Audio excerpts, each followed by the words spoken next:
좋아요, 구독. 계속해서 미장원 순서 들어가겠습니다. 오늘도 에임리치 김 PB 전문가 연결되어 있습니다. 안녕하세요. 안녕하세요. 투자 쉽게 하자 김PB입니다. 미국에서는 3대 지수가 전부 다 강세로 마감을 했습니다. 마이크 윌슨이라고 모건 스탠리에서 아주 대표적인 비관론자가 아직 강세장 진입은 좀 이르다 이렇게 얘기를 했습니다만은 어땠습니까?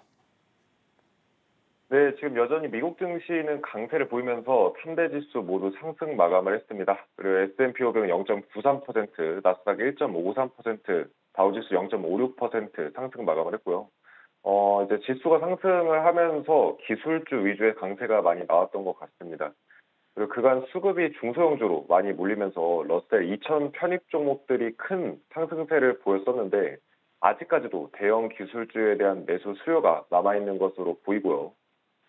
최근 외신에서는 이제 공식적인 불마켓이 도래한 것 아니냐 이런 얘기들이 나오고 있습니다.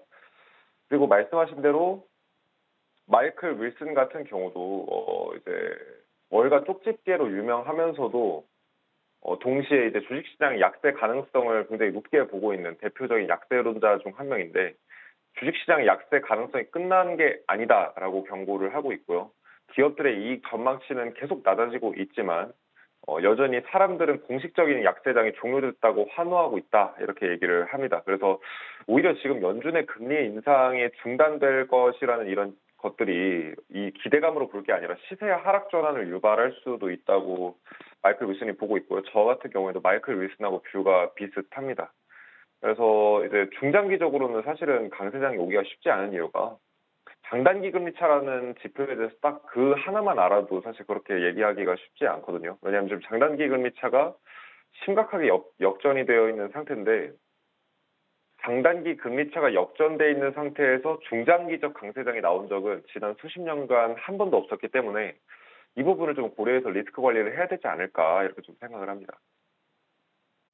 S&P 500 기준으로 4,300선을 돌파했고 어제도 말씀드렸습니다만 골드만삭스에서 연중 목표치를 4,500까지 했어요. 그러니까 200포인트밖에 이제 채 남지 않았는데 지금 불장으로 지금 계속적으로 밀고 가고 있는데 그 기저에는 아무래도 페드에서 금리를 동결한다 이런 기대감이 좀 있는 거죠. 맞습니다.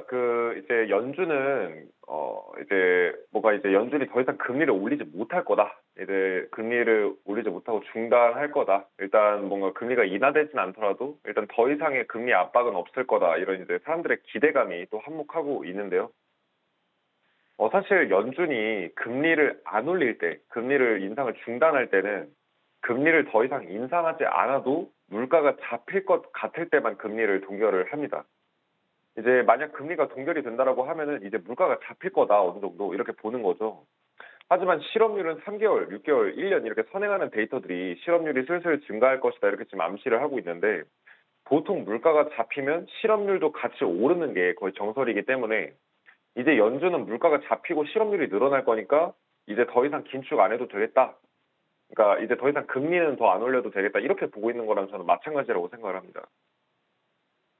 지금 어떻게 보면은 페드 와치 기준으로 말이죠. 80%의 사람들이 기준금리 동결할 거다 이렇게 생각을 하는 건데 또 재밌는 거는 그 다음에 가서는 이제 또 오히려 올릴 거다 이런 생각을 하는 것 같죠. 그래서 조금 지켜봐야 될 것 같고 자 어제 이제 상승을 보였는데 보니까 깜짝 놀랐습니다. 전반적으로 업종 전반적으로 상승을 하는 가운데 반도체도 많이 올랐어요. 그리고 우리나라 주식 관련 많은 마이크론 테크놀로지가 특히 3%나 올랐습니다.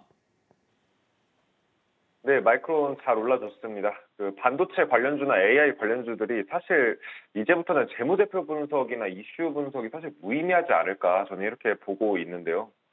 그 수준에 도달한 것 같습니다. 무의미한 수준에 도달을 했고 현재 어마어마한 콜옵션 물량들이 지금 시장의 상승세를 유발을 하고 있습니다.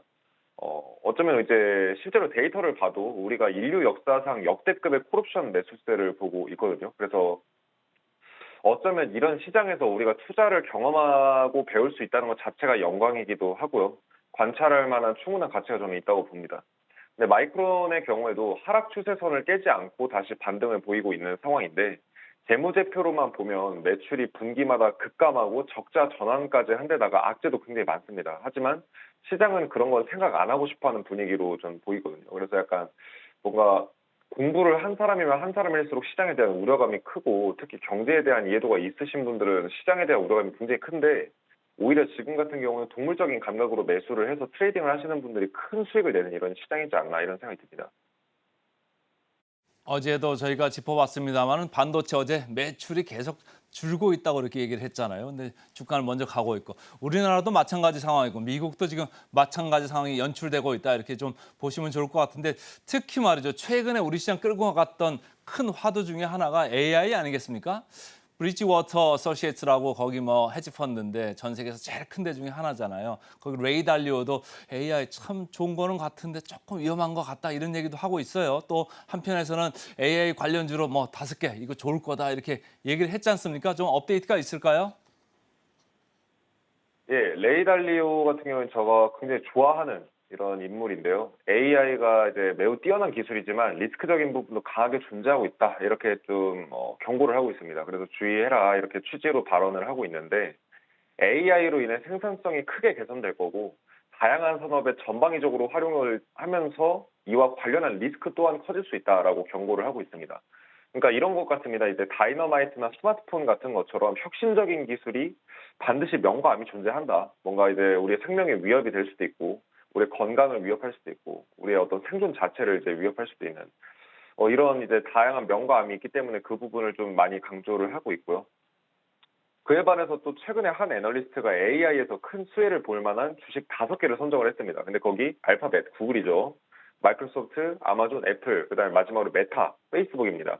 그래서 이 5가지 우리가 기존에 알고 있었던 빅테크 종목들이 가장 큰 AI 수혜를 볼 거다 이렇게 주장을 하고 있는데요. 가장 AI 수혜를 입어서 빠르고 크게 성공할 수 있는 회사들로 주목을 받고 있습니다. 근데 이제 다른 회사들 같은 경우에는 진입 장벽이 있기 때문에 이 5개 회사들이 더 큰 수혜를 볼 거다 이렇게 전망을 하고 있거든요. 근데 이제 빅테크가 1차적으로 어느 정도 과열돼서 고점인 건 사실은 전문가들은 거의 다 공감을 하고 있습니다. 근데 아무리 너그럽게 보아도 지금은 이제 좀 너무 버블이 너무 심하다 이렇게 보고 있는데 여전히 옵션 매수세는 강세를 보이고 있거든요. 근데 사실 우리가 뭔가 이제 경제나 재무제표로만 봤을 때 시장이 좀 뭔가 너무 걱정스럽다, 우려스럽다라고 이제 보기에도 볼 수 있지만 그럼에도 불구하고 뭔가 또 이 유연하게 이 수익을 안 챙길 수는 없는 노릇이니 그래서 포트폴리오 비중을 조절하면서 단기적인 매수만 하면 어떨까 저는 이런 생각을 합니다. 그래서 사실 투자가 하루 이틀 보고 하는 게 아닌데 1년, 2년으로만 보면 리스크 대비 수익률의 어떤 메리트가 많이 떨어지고 있거든요. 그러니까 경제 상황으로 봤을 때는 리스크는 커지고 있는데 향후 기대 수익을 먹을 만한 파이가 계속 줄어들고 있는 거죠. 왜냐하면 모두가 수익을 보는 시장은 없지 않습니까? 그래서 그런 부분에 대해서 좀 고려를 해보시는 게 어떨까 투자자분들이 이렇게 좀 이제 말씀드리고 싶습니다. 최근에 미국에서 이제 반도체 쪽 그리고 AI 쪽 계속적으로 지금 몰고 가고 있는 가운데 또 한쪽에서는 테슬라가 어제 또 2%또 올랐어요. 매일 이렇게 오르는데 말이죠. 이거 어떻게 봐야 될까요? 네, 테슬라 일단 매수하신 분들은 축하의 말씀을 드리고요. 테슬라의 경우에는 일전에 분석했었을 때 시총이 1,000조 원을 기준으로 했을 때 나머지 자동차 회사들 2위부터 9위까지 다 합친 것보다 더 큰 시가총액을 갖고 있었습니다. 네, 도요타나 볼보 이런 회사들 다 합친 거죠. 근데 물론 매출은 그 회사들보다 합친 것보다 현저히 적었는데 시총은 그만했던 거죠.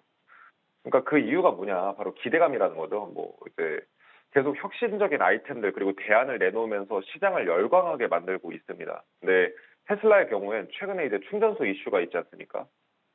이제 전기차들이 테슬라 슈퍼차저를 이용하게 만들면서 2,000조 원짜리 시장을 새로 만들었다 이런 평가를 받고 있는데 일종의 전기차 주유소 사업을 진출한 셈이죠. 근데 이게 시장의 반응이 상당히 좋습니다.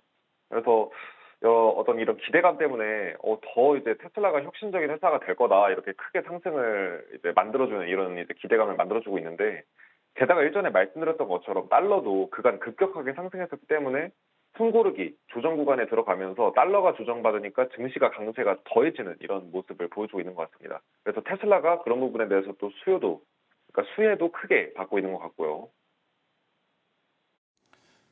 지금 하단 자막에 지나갔습니다만 그야말로 파죽지세입니다. 테슬라 주가가 계속적으로 이렇게 올라가고 있습니다. 여러분들도 잘 즐기시고 한쪽에서는 또 위험 관리도 좀 하시면서 좀 보시면 좋을 것 같고요. 자, 매크로 쪽으로 좀 가보죠. 매크로 좀 준비된 게 있을까요? 네. 그 대출 가능성 지수와 이제 신규 실업 수당 청구 건수의 추이를 보여주는 데이터가 있습니다. 보시면 아시겠지만 대출 가능성 지수 그리고 신규 실업 수당 청구 건수의 두 이제 데이터는 장기적으로 동행을 합니다. 둘이 함께 같은 방향으로 움직인다는 거죠.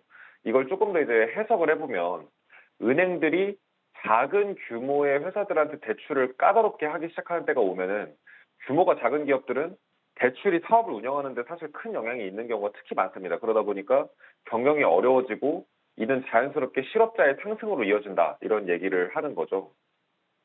근데 미국 근로자의 절반을 훌쩍 뛰어넘는 고용을 작은 소기업들이 창출을 하고 있습니다. 그러니까 대부분의 고용을 중소기업들이 창출한다는 거죠.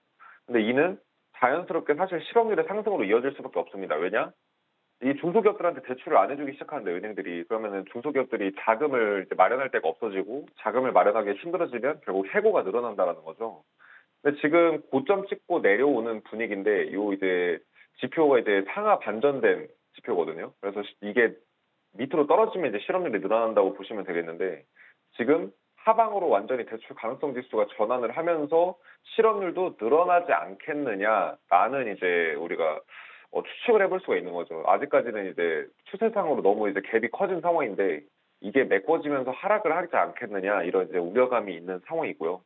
역사적 패턴대로라면 이 지표를 보고 다양한 지표들도 또 참고를 해보면 여름에서 가을쯤 가면 실업률이 어떤 증가할 수 있을 만한 이런 리스크가 점점 커질 때가 됩니다. 그래서 지금까지 실업률이 낮고 경제가 안정적이라고 사람들이 믿어왔는데 사실 이제 데이터로 보면 실업률이 가장 낮을 때가 장기적인 수익률을 기대하기가 힘들거든요. 왜냐면 먹을 게 없으니까요. 그래서 현재 대출 가능성 지수가 꺾이는 추세가 꽤 가파르기 때문에 실업수당 청구 건수도 따라서 급증할 수 있는 가능성이 있다고 그렇게 봐야겠고요. 중장기 매매에 반드시 참고하셔야 될 부분이라고 말씀을 드리겠습니다. 계속적으로 매크로 데이터 쪽에서는 좀 안 좋은 시그널이 계속 누적되고 있습니다만은 시장에서는 좋은 것만 지금 보고 싶어하는 이런 강세장에 돌입한 것 같습니다. 그래서 그게 문제인 것 같고요. 자, 비트코인 쪽, 그 알트코인 쪽 좀 짚어봐야 되는데 재미가 없습니다. 네, 지금 비트코인은 SEC 압력 때문에 증시 상승에도 맥을 못 추고 있는 상황입니다. 24시간 동안 비트코인은 0.24%, 이더리움 0.31% 상승하면서 강보합세를 보인 상황이고요. 바이낸스 코인은 2.47% 하락하면서 여전히 법률 리스크에 대한 우려감이 여전한 것을 확인해주고 있습니다. 바이낸스 코인의 경우에는 선물 투자자들이 수조 포지션으로 대거 참여를 하면서 파생 상품으로 하락에 지금 베팅을 하고 있거든요. 그러다 보니까 하락이 더 거세지는 상황에 있고요. 현재 일주일 동안 미약하게나마 상승한 종목들은 이제 시총 상위권 종목 중에서 사실 리플밖에 없습니다. 그래서 나머지는 다 강한 약세를 보이고 있고요. 그 미국 증권거래위원회 소송이 암호화폐 시장에서 현재 제일 핫한 화두입니다. 좋은 소식은 없고 대체적으로 시장 분위기에 악영향을 주는 이슈들밖에는 안 나오는 상황인데요. 현재 미국 증권위에서 증권으로 분류한 암호화폐가 총 67종까지 늘어났다 이렇게 얘기를 하고 있습니다. 그래서 미국에서 많은 암호화폐가 증권화가 되면 그간 자유롭고 자율적인 시장 분위기가 경직되는 이런 상황이 올 수도 있는데 오히려 이러면서 탈중앙화 거래소, 덱스의 수요도 늘어날 가능성이 높다고 봅니다. 그래서 현재 거래소들은 사실 중앙 관리자가 있는 중앙화 거래소고요.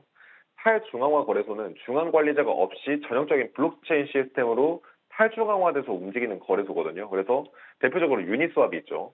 그러니까 오히려 중장기적인 관점에서는 이런 중앙화 거래소의 법률 리스크 그리고 규제 리스크 이런 것들 때문에 오히려 이제 중앙 관리자가 없는 이런 탈중앙화 거래소로 수요가 늘지 않을까 그리고 관련된 종목들도 강세를 보이지 않을까 중장기적인 관점에서는 그렇게 좀 보이는 상황입니다.